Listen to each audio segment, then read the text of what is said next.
रात के अंधेरे में रिया अपने गांव के खेतों में अकेली टहल रही थी। ठंडी हवा उसके चेहरे को सहला रही थी और चारों ओर बस सन्नाटा था। अचानक आसमान में एक चमकीली रोशनी दिखी और कुछ ही पलों में एक अजीबोगरीब उड़न तश्तरी जमीन पर उतर आई।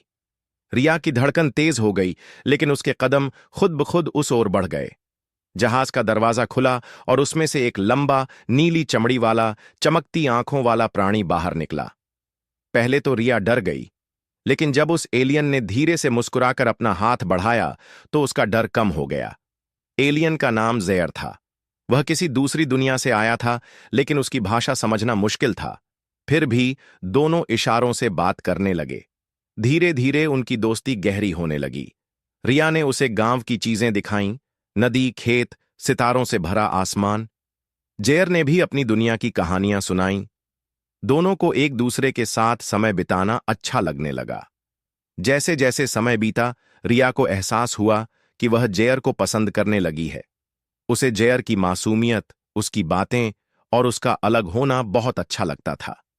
जेयर भी रिया की तरफ खिंचाव महसूस करने लगा था।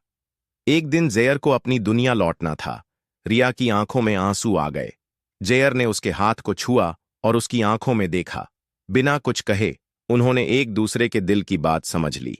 जेयर अपनी उड़न तश्तरी में बैठकर आसमान की ओर बढ़ गया, लेकिन उसने रिया से वादा किया कि वह फिर लौटेगा। रिया हर रात आसमान की ओर देखती, उम्मीद करती कि जेयर लौट आएगा। क्या वह लौटेगा? क्या उनका प्यार मुमकिन हो पाएगा? यह अब हम अगली कहानी में देखते हैं।